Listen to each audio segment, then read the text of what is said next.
Yo, halo teman-teman, kembali lagi di channel ini. Abedisme, terserah. Oke, balik lagi di Social Syndrome yang memasuki episode ke-6. Artinya, tinggal 2 episode terakhir lagi sebelum series ini selesai. Dan maaf banget ya, gue bukan jarang lagi sih, kayaknya gak pernah lagi ya upload video selama sebulan mungkin. Ya itu semua karena ada pekerjaan di luar YouTube.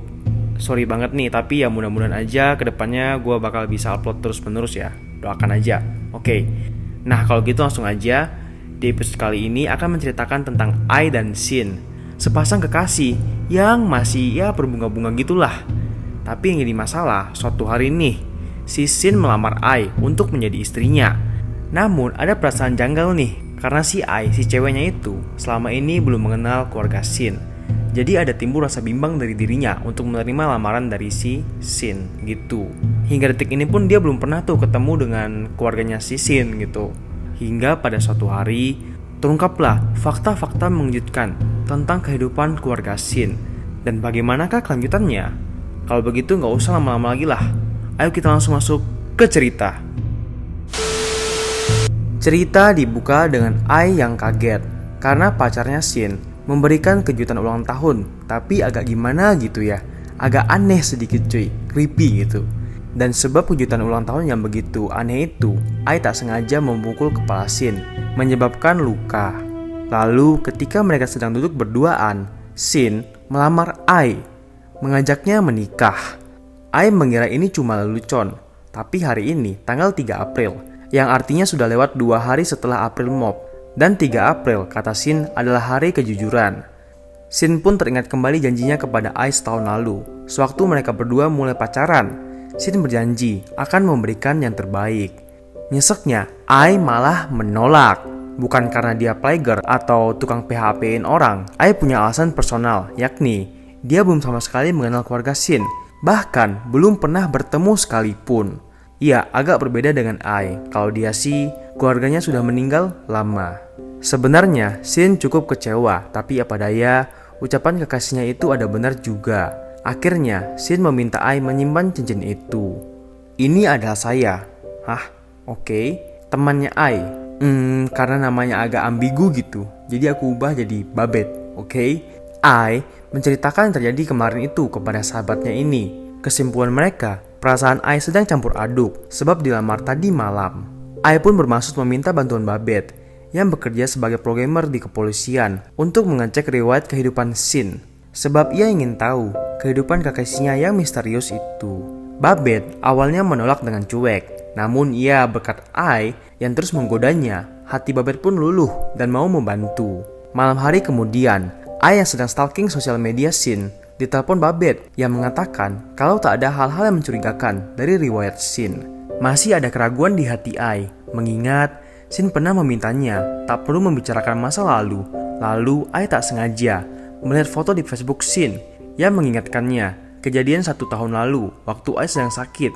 Dan dengan bucinnya, Shin datang dan menjenguk, padahal ia lagi kerja. Kenangan masa lalu Ai buyar sesudah sebuah bunyi chat masuk di handphonenya. Ada foto seorang wanita seperti rupa Mama Shin yang ada di sosial medianya. Dan lalu chat dari orang asing yang memiliki username cf-00058 itu masuk lagi. Kali ini ada foto Shin. Ai sudah mencoba membalas si chat CF ini, tapi tak ada respon, hanya di-read saja. Ai sangat tak fokus di tempat mereka makan siang. Shin yang terus menikmati makanan tiba-tiba berhenti sekejap setelah Ai mendadak mengatakan ingin bertemu dengan keluarga Shin. Ai beralasan apakah Shin tak mau lamarannya diterima. Shin mengatakan tak perlu, bahkan ia rela memilih putus daripada Ai harus bertemu dengan keluarganya. Ai pun menjadi kesal, padahal kan ini cuma permintaan yang terkesan biasa.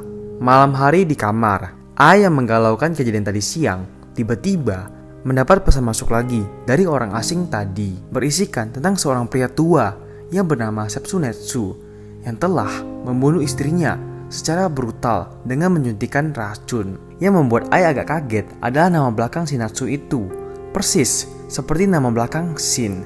Di sini ia pun kembali teringat Shin pernah mengatakan papa dan mamanya sudah bercerai dan si papa menikah lagi. Mungkin bener kan orang itu adalah ayahnya Shin. Tak lama ada telepon dari Shin yang meminta maaf dan mengatakan akan membawa Ai bertemu sang mama. Besok hari kemudian, di rumah Shin sangat sepi dan Ai juga mencari CCTV yang ada di rumah Shin. Ia juga tak sengaja menemukan obat untuk depresi atau gangguan jiwa. Saat itu juga tiba-tiba Shin keluar dari belakang membawa mamanya. Cukup aneh sih, sang mama duduk lumpuh di kursi roda. Berbeda dengan di sosial media Shin, mamanya tampak sehat-sehat saja. Dari sini pun kebenarannya mulai terungkap. Kalau foto-foto di sosial media itu merupakan foto-foto lama. Ya, karena bagi Shin, mama yang sakit ini merupakan sebuah aib. Lalu, Shin menyuntikkan obat ke mama karena memang sudah rutinitasnya. Ai bersikap ramah kepada mama Shin meski ia tak bisa berbicara. Di sini, Shin langsung cerita kalau sang papa sudah menyiksa mereka berdua sejak Shin kecil. Mama menjadi seperti ini juga akibat ulah sang papa. Penyiksaan yang parah membuat fungsi tubuh mama tak bisa bekerja lagi. Sekali lagi, Ai menjadi heran mengapa semua yang terlihat di sosial media Shin berbanding terbalik dengan kondisinya sekarang. Shin berkata, semua sosial media memanglah selalu fake. Wow, kata-katanya dalam banget ya. Ya, dan kemudian Ai pun ikutan sedih. Mereka berpelukan. Ai menceritakan yang terjadi kepada Babette. Kalau keluarga Shin tampak normal-normal saja. Selain hal-hal tadi, tak ada yang janggal. Kalau begitu, mungkin aja orang asing yang mengusiknya lewat chat-chat itu, chat yang aneh-aneh tadi itu, merupakan mantan pacarnya Shin. Nah, saat itu juga, tiba-tiba lagi, notif di handphone Ai kembali berbunyi. Dan banyak sekali informasi-informasi yang masuk. Ai pun mengirimkan semua itu kepada Babette, yang mana Babette sepertinya menyadari sesuatu, tapi ia agak lupa apa hal tersebut. Begitu juga dengan Ai yang mulai ngeri. Kecurigaan Ai bertambah lagi setelah melihat video sang ibu yang bersikap kasar kepada Shin dengan menampar anaknya itu. Satu-satunya cara untuk mengungkap semua rahasia ataupun misteri ini adalah dengan Ai menyelinap masuk ke rumah pacarnya saat Shin sedang bekerja lembur. Misi pun dilaksanakan. Di dalam sana, ia tak sengaja menemukan si mama yang duduk terdiam seperti biasa di kursi roda. Mama berucap, ia akan membunuhmu berkali-kali sambil mencekik leher Ai. Wah, siapakah orang yang dimaksud si mama itu? Oke, lanjut dulu. Ai berusaha mengelak membuat mama terjatuh dari kursi rodanya. Dan ia pun menemukan sebuah kunci. Lantas, Ai berniat naik ke atas, yang mana si mama lumpuh itu semakin menjadi-jadi. Ia memperingati Ai berkali-kali kalau akan ada orang di atas yang membunuhmu nanti. Mulai dari sini, Ai semakin penasaran. Ia takut ada seseorang di atas sana. Yap, saat pintu kunci dibuka, cuman tampak kamar Shin yang tersusun rapi, layaknya seorang karyawan di kantor yang rapi banget. Ai tak menemukan apapun selain foto papa Shin dengan muka dicoret habis. Tampaknya di sini mulai terungkap juga orang yang diberita sebelumnya sepertinya memang benar papa Shin. Tak lama, telepon dari Babette masuk. Ia mengatakan ia baru ingat kalau orang asing yang chat dengan Ai itu merupakan program teknologi yang sedang dikembangkan oleh kepolisian untuk mengumpulkan informasi tentang persentase seseorang yang mungkin dapat berubah menjadi orang yang jahat atau pembunuh. Kemudian info-info si penjahat itu akan secara otomatis masuk ke ponsel siapapun orang yang Babette tentukan. Di sini orang itu adalah Ai. Tingkat kejahatan Shin sudah sebesar 70%, sedangkan manusia normal cuma 30%, yang artinya Ai haruslah segera kabur. Di momen ini juga, Ai tak sengaja mengetahui kalau Shin membeli obat cyanida. Waduh, untuk apa nih bang? Di lantai bawah, Shin sudah tiba di rumah. Mendapati mamanya pingsan, ia pun mengeluarkan cutter kecil dan naik ke atas. Sesudah mengecek semua sekeliling, tak ada siapapun di sana, bahkan kosong. Sialnya, ternyata anting-anting Ai lepas. Dari sini, Shin pun menemukan Ai yang langsung saja meminta penjelasan. Ai memberikan alasan-alasan tak masuk akal, berusaha mengelak, tapi malah tak sengaja Shin melukai tangan Ai. Singkat cerita, Shin berhasil mengetahui apa maksud dan tujuan Ai. Setelahnya, ia merampas dan melihat isi handphone Ai. Beberapa detik kemudian, suara mama dari bawah berteriak. Shin pun langsung turun berusaha menyelamatkan. Anehnya, si mama kini berusaha membunuh Shin. Bersyukurnya, Ai berhasil memberikan obat penenang. Setelah semua itu, semuanya kembali tenang. Dan Ai masih syok sebab Shin melukai tangannya. Sang pacar pun berusaha menjelaskan, tapi seakan tak dihiraukan Ai. Shin kemudian berdiri dan mengatakan akan mengantar Ai pulang, yang malah membuat Ai curiga kalau Shin ingin membunuhnya, mengingat ada Carter di ujung meja sana. Dan waktu Shin lengah, Ai dengan sengaja menusukkan suntik berisikan cyanida di leher Shin, membuat pria itu langsung tumbang meninggal. Bersamaan juga, Babette dan anggota polisi lainnya datang. Ai bukannya senang, malahan ia menyesal, sangat teramat menyesal. Dugaannya ternyata salah. Shin yang tadi bukan mengambil cutter, melainkan kunci mobil. Shin beneran ingin mengantar Ai pulang. Semua kini sudah berakhir. Ai masih menyesali kejadian waktu itu.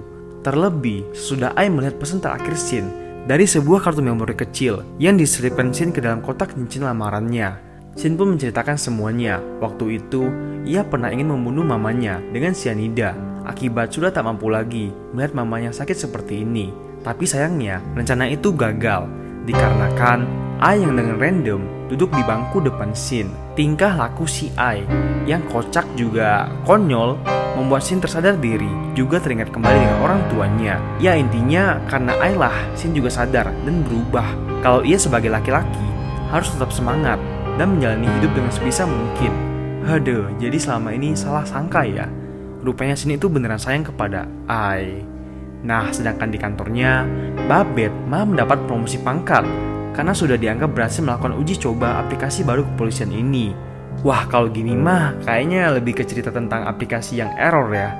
Malah menelan korban yang salah gitu ya.